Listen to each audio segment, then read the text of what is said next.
Micro-density fibreboard, also known as MDF, is a type of composite wood product found in a lot of finishing touches inside a home, including architraves, skirting boards, cabinetries, or even internal doors. The MDF is made out of a combination of hardwood and softwood timbers, which is held together with wax and a type of resin which contains something called formaldehyde, and that's something we're going to be talking a lot about. There's been a lot of talk about health concerns when cutting and sanding MDF, and formaldehyde is a thing in it, the thing that gets in your lungs, which where all these talking topics are coming from. So right now, with me just holding this MDF, I've got no health concerns at all, but once I start cutting it, sanding it, drilling through it, all this free formaldehyde is released into the air, and that is where you can have some health concerns and potentially, worst case, can develop cancer through it. Now this might make the word formaldehyde sound like a scary thing, but you shouldn't be concerned about that because formaldehyde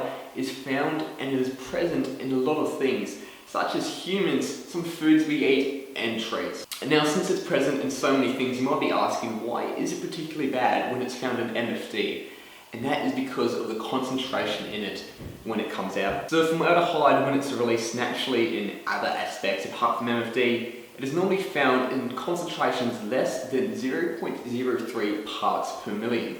Now when I say parts per million, picture we just get a sample of a room and there's a million little parts of oxygens and gases and whatnot in there. If you had a million parts of that, formaldehyde would only equate to 0.03 parts. That does sound like nothing, and it isn't anything you should be concerned about, but when you are cutting, sanding, and drilling through MFD, it can be released in some bad products up to 0.3 parts per million. Obviously, when you're saying per million, that does sound like a small number, but that is something you should be a little bit concerned about. You should have gratings in MFD that you buy, and if you get the good gratings and you get the good stuff, you have to check where you live, your country codes to see what those gratings are.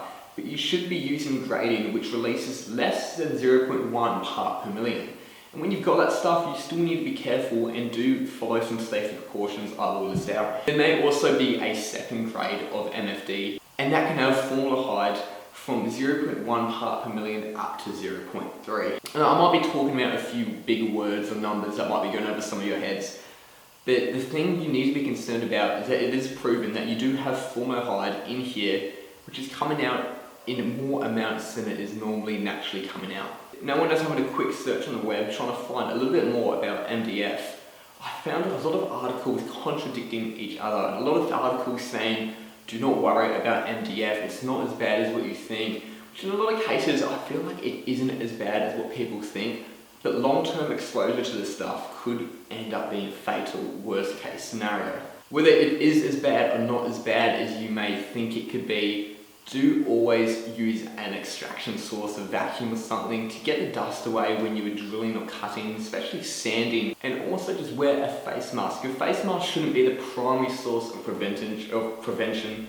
You should be trying to get a vacuum or an extraction to get rid of the dust before you need to worry about the mask. But the mask is a good secondary option to have that on as well. So essentially, the glue holding these timbers together, which has a high concentration of formaldehyde, is what is bad for you. And when you're breaking that glue up, disturbing it, especially burning it, that is when the high concentration of that glue is emitted. And if you start breathing that in, it could end up being fatal to you. You might also find some short-term irritations. If you are sanding MDF for 15 minutes, you may find some irritation in your eyes. They might get a little bit watery. If this happens, don't sweat it. Just go away from it for a while, take a bit of a break, clear yourself out, and then return to it later. Obviously, still trying to extract as much of that dust as you can. There you have it. There's a quick chat about MDF and the dangers associated with it. Just make sure you've always got a mask and extraction nearby. Even just with sawdust and just anything on the side, it's always best to just get rid of that dust and not breathe it in, as everything out there could effectively be bad for you in the long run.